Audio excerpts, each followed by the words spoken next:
1ৰ পৰা 7 মে'ৰ ভিতৰত মীন ৰাশিৰ জীৱনত এটা ডাঙৰ পৰিৱৰ্তন আহিব পাৰে। এই সপ্তাহত ভাগ্য আপোনাৰ পক্ষত থাকিব নে বিপৰীত দিশে গতি কৰিব? টকা পইচা, প্ৰেম জীৱন, কৰ্মক্ষেত্ৰত কি ডাঙৰ সংকেত দিছে গ্ৰহ নক্ষত্ৰই? ভিডিঅ'টো শেষলৈকে চাই থাকক, কাৰণ শেষত মই ক'ম এটা গুপ্ত কথা যিটো আপোনাৰ ভাগ্য সলনি কৰিব পাৰে। বেছি পলম নকৰি আহক তেন্তে আলোচনা কৰোঁ সবিশেষ ফলাফল। প্ৰথমতে আহিছোঁ ধন সম্পত্তি। মীন ৰাশি 1ৰ পৰা 7 মে' 2026 এই সপ্তাহত মীন ৰাশিৰ লোকসকলৰ বাবে টকা পইচাৰ ক্ষেত্ৰত এটা মধ্যমীয়া কিন্তু গুৰুত্বপূৰ্ণ সময় আৰম্ভ হৈছে। গ্ৰহ নক্ষত্ৰৰ অৱস্থান চালে বুজা যায় যে আপুনি উপাৰ্জনৰ নতুন সুযোগ লাভ কৰিব পাৰে, কিন্তু লগে লগে খৰচো বাঢ়িব পাৰে। প্ৰথমতে ভাল খবৰটো কওঁ, 1ৰ পৰা 3 মে'ৰ ভিতৰত আপোনাৰ আগত হঠাৎ কোনো নতুন ইনকামৰ উৎস মুকলি হ'ব পাৰে। যিসকলে ব্যৱসায় কৰে তেওঁলোকে নতুন গ্ৰাহক বা নতুন ডিল পোৱাৰ সম্ভাৱনা আছে। আপুনি অৰ্ডাৰ পাব পাৰে। চাকৰিজীৱীসকলৰ ক্ষেত্ৰতো ইনচেণ্টিভ বা বোনাছ লাভৰ যোগ দেখা গৈছে। কিন্তু এতিয়া সতৰ্কতাৰ কথা, 4 মে'ৰ পৰা 6 মে'ৰ ভিতৰত অপ্ৰয়োজনীয় খৰচ বাঢ়িব পাৰে। বিশেষকৈ বন্ধুবৰ্গ বা পৰিয়ালৰ কাৰণে আপুনি অতিৰিক্ত ধন খৰচ কৰিবলগীয়া হ'ব পাৰে। এই সময়ত ঋণ লোৱা বা ডাঙৰ ইনভেষ্ট কৰাৰ পৰা অলপ দূৰত থাকিলে ভাল হ'ব। এই সপ্তাহত এটা গুৰুত্বপূৰ্ণ সংকেত হৈছে, আপুনি যিমানেই উপাৰ্জন কৰক সিমানেই সঞ্চয় কৰিব পৰা নাযাব। যদি আপুনি পৰিকল্পনা কৰি নচলে, সেয়েহে টকা ব্যৱস্থাপনাত সচেতন হওক। সৰু সৰু সঞ্চয় আগন্তুক সময়ত ডাঙৰ সহায়ক হ'ব পাৰে। 7 মে'ৰ দিনটো বিশেষভাৱে শুভ ধনৰ বাবে। এই দিনটোত আপুনি কোনো গুৰুত্বপূৰ্ণ আৰ্থিক সিদ্ধান্ত ল'ব পাৰে বা নতুন কাম আৰম্ভ কৰিব পাৰে। ভাগ্য আপোনাৰ পক্ষত থাকিব। আৰু এটা গুপ্ত কথা, এই সপ্তাহত যদি আপুনি পানীৰ সৈতে জড়িত কিবা কাম কৰে বা দান কৰে, যেনে পানী দান কৰা বা গছত পানী দিয়া, তেন্তে আপোনাৰ টকা পইচাৰ ভাগ্য আৰু বেছি শক্তিশালী হ'ব। সংক্ষেপে এই সপ্তাহটো মীন ৰাশিৰ বাবে ধনৰ আগমন আছে, কিন্তু সেয়া ধৰি ৰাখিবলৈ বুদ্ধিমত্তা আৰু নিয়ন্ত্ৰণ অতি প্ৰয়োজন। এতিয়া আহিছোঁ আপোনাৰ কৰ্মজীৱন, চাকৰি, ব্যৱসায়। এই সপ্তাহত মীন ৰাশিৰ কৰ্মজীৱনত এটা গুৰুত্বপূৰ্ণ টাৰ্নিং পইণ্ট আহিব পাৰে। গ্ৰহ নক্ষত্ৰৰ অৱস্থানে আপোনাৰ পক্ষত আছে, কিন্তু সফলতা পাবলৈ আপুনি নিজে আগবাঢ়ি যাব লাগিব। 1 মে'ৰ পৰা 3 মে' এই সময়ত আপুনি নতুন দায়িত্ব লাভ কৰিব পাৰে। অফিচত আপোনাৰ ওপৰত বিশ্বাস বৃদ্ধি পাব আৰু ঊৰ্ধ্বতন বিষয়াসকলে আপোনাৰ কাম লক্ষ্য কৰি থাকিব। যিসকলে নতুন চাকৰি বিচাৰি আছে তেওঁলোকে ভাল সুযোগৰ খবৰ পাব পাৰে। এই সময়ত এটা ইণ্টাৰভিউ সফল হোৱাৰ সম্ভাৱনা যথেষ্ট বেছি। 4 মে'ৰ পৰা 5 মে' এইটো এটা অলপ চেলেঞ্জিং সময়। অফিচত প্ৰেছাৰ বাঢ়িব পাৰে আৰু সহকৰ্মীৰ সৈতে অলপ ভুল বুজাবুজি হ'ব পাৰে। কোনো কথাত ততাতৈয়াকৈ ৰিস্ক নল'ব। শান্ত থাকিলে আপুনি সকলো পৰিস্থিতি নিয়ন্ত্ৰণ কৰিব পাৰিব। এই সময়ত ভুল সিদ্ধান্ত ল'লে পিছত অনুতাপ হ'ব পাৰে। 6 মে' এই দিনটোত আপোনাৰ বাবে টাৰ্নিং পইণ্ট হ'ব পাৰে। আপুনি যদি নতুন প্ৰজেক্ট আৰম্ভ কৰিব বিচাৰি আছে বা নিজৰ আইডিয়া শ্বেয়াৰ কৰিব বিচাৰিছে, তেন্তে এই দিনটো বিশেষ শুভ হ'ব। ব্যৱসায়ীসকলৰ ক্ষেত্ৰত নতুন ডিল ফাইনেলাইজ কৰাৰ বাবে এইটো উত্তম সময়। 7 মে' এই দিনটোত আপুনি নিজৰ পৰিশ্ৰমৰ ফল পাব পাৰে। কোনো ভাল খবৰ, প্ৰমোশ্যন, এপ্ৰিয়েকশ্যন বা ফাইনেন্সিয়েল গ্ৰথৰ সংকেত পোৱাৰ সম্ভাৱনা আছে। এই দিনটোত আপোনাৰ আত্মবিশ্বাস বঢ়াই দিব।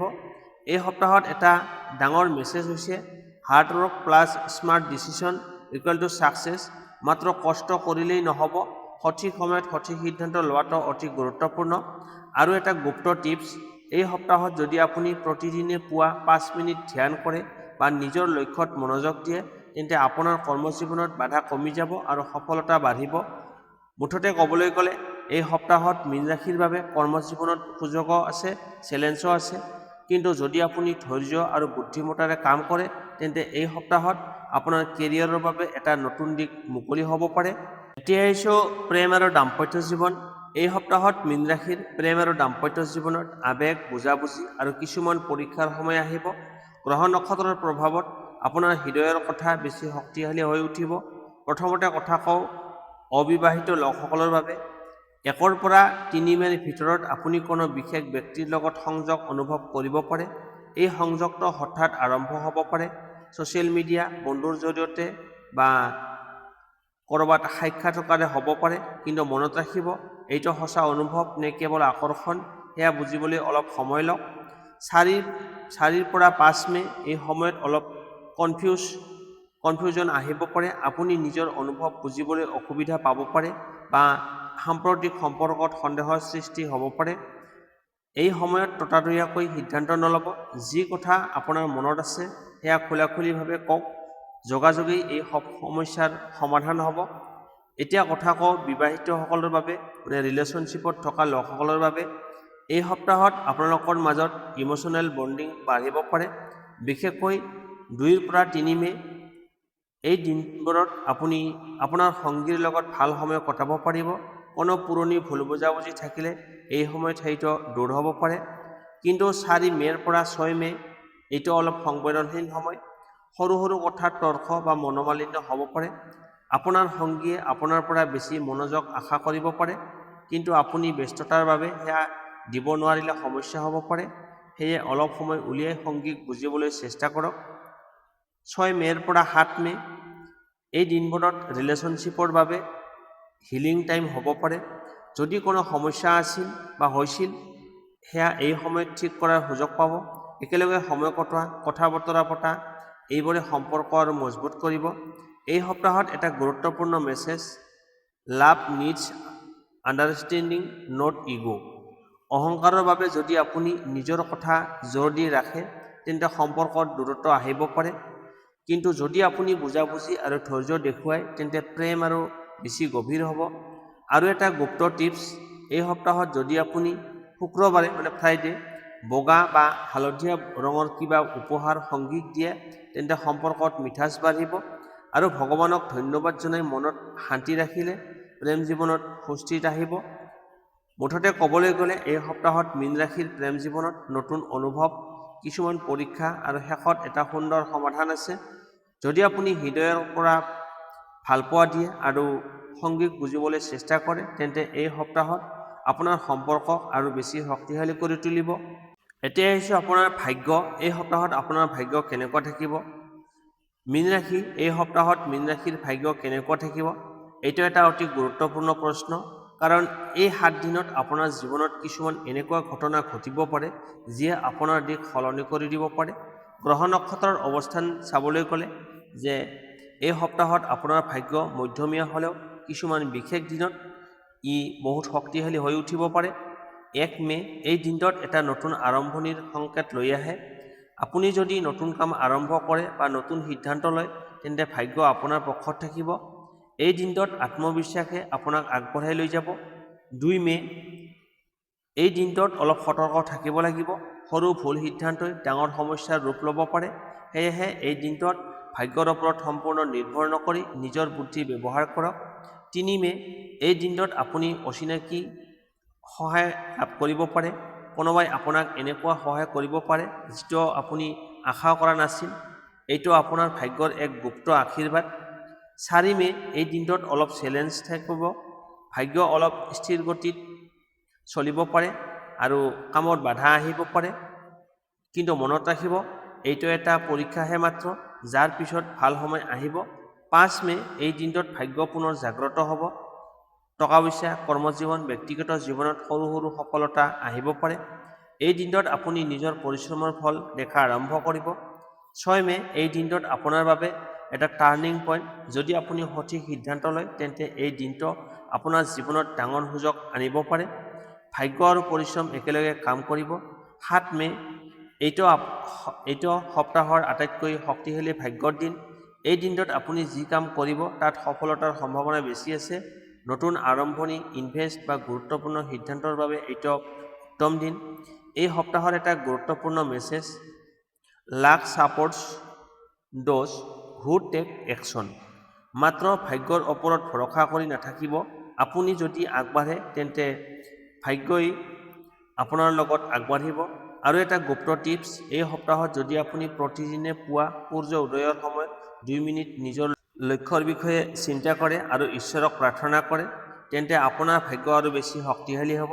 বিশেষকৈ 7 মে'ৰ দিনা কোনো দান বা সৎ কাম কৰিলে ভাগ্য বহুগুণে বৃদ্ধি পাব। মুঠতে ক'বলৈ গ'লে এই সপ্তাহত মীন ৰাশিৰ ভাগ্য উত্থান পতন থাকিলেও শেষত সফলতা আৰু সুযোগ আপোনাৰ দিশত আহিব। আপুনি যদি সঠিক সময়ত সঠিক সিদ্ধান্ত ল'ব পাৰে তেন্তে এই 7 দিনেই আপোনাৰ জীৱনৰ এটা নতুন অধ্যায় আৰম্ভ কৰিব পাৰে। এতিয়া লৈ আহিছোঁ এই সপ্তাহত মীন ৰাশিৰ বাবে বিশেষ শুভ তাৰিখ, শুভ ৰং, শুভ সংখ্যা। এই সপ্তাহত মীন ৰাশিৰ বাবে বিশেষ শুভ তাৰিখ হৈছে 1 মে, 3 মে, 5 মে আৰু 7 মে। এই দিনবোৰত আপুনি গুৰুত্বপূৰ্ণ কাম, নতুন আৰম্ভণি বা আৰ্থিক সিদ্ধান্ত ল'ব পাৰে। ভাগ্য এই দিনবোৰত আপোনাৰ পক্ষত বেছি শক্তিশালী থাকিব। শুভ সংখ্যা। এই সপ্তাহত আপোনাৰ বাবে লাকি সংখ্যা হৈছে 2, 7 আৰু 9। এই সংখ্যাবোৰ আপুনি নিজৰ দৈনন্দিন জীৱনত ব্যৱহাৰ কৰিলে, যেনে তাৰিখ বাছনি, নম্বৰ বাছনি, তেন্তে ইতিবাচক ফল লাভ কৰিব পাৰে। শুভ ৰং। এই সপ্তাহত আপোনাৰ বাবে শুভ ৰং হৈছে হালধীয়া, বগা আৰু আকাশী। এই ৰঙৰ কাপোৰ পিন্ধিলে বা ব্যৱহাৰ কৰিলে আপোনাৰ পজিটিভ এনাৰ্জি বাঢ়িব আৰু ভাগ্য সঁহাৰি দিব। প্ৰতিকাৰ। এই সপ্তাহত ভাগ্য শক্তিশালী কৰিবলৈ এই সৰু প্ৰতিকাৰবোৰ কৰক। 1 নম্বৰ, প্ৰতিদিনে পুৱা অলপ সময় সূৰ্যক নমস্কাৰ কৰক। 2 নম্বৰ, শুক্ৰবাৰে বগা বস্তু যেনে চাউল, চেনি, গাখীৰ দান কৰক। 3 নম্বৰ, গছত পানী দিয়া বা পখিলাক খাদ্য দিয়া আপোনাৰ বাবে অত্যন্ত শুভ হ'ব। 4 নম্বৰ, আৰু মনত শান্তি ৰাখিবলৈ 5 মিনিট ধ্যান কৰক। এই সৰু সৰু প্ৰতিকাৰে আপোনাক জীৱনত ডাঙৰ পৰিৱৰ্তন আনিব পাৰে। থুলমূলকৈ এই সপ্তাহটোৰ মীন ৰাশিৰ বাবে এই 7 দিন সৰল নহয় কিন্তু অত্যন্ত গুৰুত্বপূৰ্ণ। এই সপ্তাহত আপোনাৰ পৰীক্ষা কৰিব কিন্তু একেলগে ডাঙৰ সুযোগো দিব। যদি আপুনি সঠিক সিদ্ধান্ত ল'ব পাৰে, নিজৰ ওপৰত বিশ্বাস ৰাখে আৰু ঈশ্বৰক স্মৰণ কৰে, তেন্তে কোনো শক্তিয়ে আপোনাক সফল হোৱাৰ পৰা ৰখাব নোৱাৰিব। এই ভিডিঅ'টো ভাল লাগিলে লাইক কৰক, শ্বেয়াৰ কৰক আৰু চেনেলটো ছাবস্ক্ৰাইব কৰিবলৈ নাপাহৰিব, কাৰণ আপোনাৰ ভাগ্যৰ আপডেট মই সদায় লৈ আহিম। ধন্যবাদ।